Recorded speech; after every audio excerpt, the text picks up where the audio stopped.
Have you ever felt forgotten?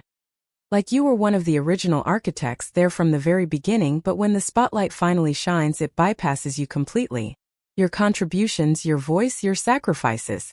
All seemingly swallowed up by a grander narrative, leaving behind a bitter, unspoken ache. If you have ever felt that, even for a moment, then today you need to meet a woman named Miriam.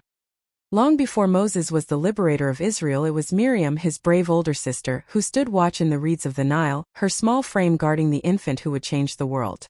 After the Red Sea parted and Moses stood victorious, it was Miriam, the prophetess, who took a timbrel in her hand and led all the women in a song of triumph, the very first anthem of freedom. She wasn't a supporting character. She was a co-founder of this epic saga, a spiritual mother to the nation.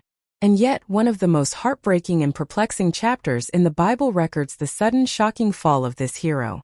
How did she, the first prophetess of Israel, go from being a national icon to an outcast, struck by God himself with leprosy and banished from the camp? This is not just a simple story of jealousy. It is a profound parable about power, identity, and the deep-seated fear of being erased. Today we will pull back the veil of history, step into the inner world of Miriam, and explore that terrifying moment. When she stood at the pinnacle of influence and chose to challenge God's anointed leader, what was she truly thinking? And what warning and what hope does her tragedy hold for every single one of us? Our story begins in a desert, the wilderness of Sinai, a furnace by day, a freezer by night. The millions of Israelites were a restless sea of humanity, following Moses, the former prince of Egypt who was now God's spokesman. And Miriam, as Moses' sister, held a place of immense honor. She was not just the elder sibling by blood. She was a spiritual leader. When the women of Israel had disputes they couldn't settle, when their hearts grew weary from the endless journey, they would come to Miriam's tent for her wisdom and comfort. Her voice was a steady, powerful spring in the midst of the noisy camp. But even the clearest spring can be poisoned by a single stone of bitterness. And that stone was a woman. A Cushite woman. The Bible doesn't give us her name, only her identity. Moses' new wife. We don't know what happened to Zipporah, Moses' first wife. Perhaps she had passed away, or returned to her homeland of Midian. But it doesn't matter. What matters is that this new woman, this Cushite, was an outsider. Her skin, her culture, her background were all foreign to the Israelites. When this outsider walked into the tent of the great leader Moses, becoming the de facto first lady of the nation, a subtle and dangerous chemical reaction began in Miriam's heart. Was this merely about racial prejudice? No, it was far deeper. The Cushite wife was the trigger, not the cause. She was the fuse that lit a charge that had been buried deep within Miriam for a long time. She looked at Moses, the little brother she had protected her whole life. She remembered scheming to have her own mother become his wet nurse in the palace of Egypt. She remembered her quick thinking by the Nile that saved his life. Without Miriam there would be no Moses. But now Moses was becoming something distant, almost untouchable. He went up Mount Sinai alone and came back with the law of God, his face glowing with a holy light that no one could bear to look at. God spoke only to him. The laws came from him. The direction came from him. He had become the sole bridge between God and Israel. And what about us? Miriam thought, looking at her brother Aaron. What about us? Has the Lord indeed spoken only through Moses? Has he not spoken through us also? The whisper, laced with venom, slipped from Miriam's lips and into the ear of Aaron. Aaron, her elder brother and the high priest, felt the sting of being sidelined just as she did. Miriam's words struck his own fragile ego perfectly.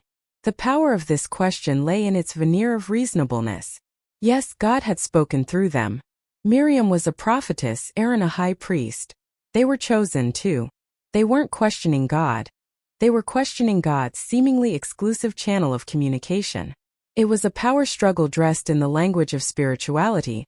They took their personal disapproval of Moses' wife and expertly escalated it into a public challenge of his divine authority. It was an exceptionally dangerous game. They thought it was a family dispute, a conversation about redistributing influence. They assumed Moses would listen to his older siblings. But they had forgotten. They were no longer challenging the baby in the basket. They were challenging the earthly symbol of Almighty God's authority. And their words, spoken in the supposed privacy of their complaint, did not go unheard. The Bible records the moment with a chillingly simple phrase, "And the Lord heard it." In that instant it was as if the sound of the entire camp was switched off. The sky without warning turned a foreboding gray. The pillar of cloud, that symbol of God's presence which hovered over the tabernacle, suddenly descended with a terrifying speed and majesty. This was not the gentle cloud of guidance. This was an immense, furious vortex, radiating an authority that stole the breath from their lungs. A voice, not from Moses but from the very heart of the cloud, from the fabric of the universe itself, boomed across the camp. "Come out, you two, Miriam and Aaron." The command was absolute. Legs trembling uncontrollably, Miriam and Aaron stumbled out of the tent of meeting and stood before the awesome, terrible cloud. They dared not look up. The voice of God thundered again, each word a hammer of judgment striking their souls. "Hear my words. If there is a prophet among you, I the Lord make myself known to him in a vision. I speak with him in a dream. Not so with my servant Moses. He is faithful in all my house. With him I speak mouth to mouth, clearly, and not in riddles, and he beholds the form of the Lord. Why then were you not afraid to speak against my servant Moses?" Numbers 12:6-8. This was God drawing an unmistakable line in the sand. "Yes, you are prophets and priests, and I communicate with you in visions and dreams. But Moses is different.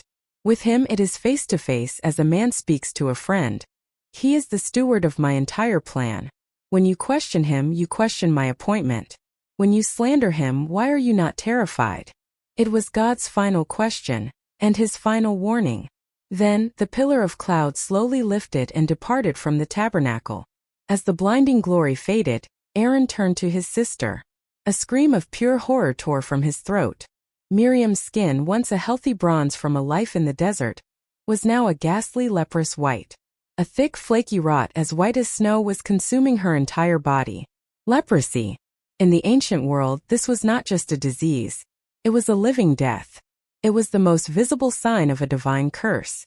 It meant you were cut off. You could no longer touch your family, you could no longer live in the camp. You became a walking corpse, forced to cry out, "Unclean! Unclean!" from a distance. Miriam, the national mother who had led the women in songs of praise, was now a monster, hideous even to herself. Aaron, who just moments before had been her co-conspirator, completely broke down. He ran to Moses not as a fellow leader, but as a terrified brother pleading, "Oh my Lord, do not punish us for this foolish sin we have committed. Please don't let her be like a stillborn infant, whose flesh is half eaten away when he comes from his mother's womb." His words were filled with a desperate love for his sister and an absolute terror of God's judgment. And in that moment Moses' response showed why he was the leader. There was not a trace of satisfaction, not a single "I told you so." He didn't see a challenger who got what she deserved. He saw his sister in agony. He fell on his face and cried out to God in one of the shortest, most powerful prayers in the Bible. "Oh God, please heal her." Numbers 12:13. Only a man who truly loved God and truly loved his family could suffer such betrayal and still intercede with such passion. God answered Moses' prayer. But he did not immediately reverse the judgment. His response was full of both majesty and wisdom.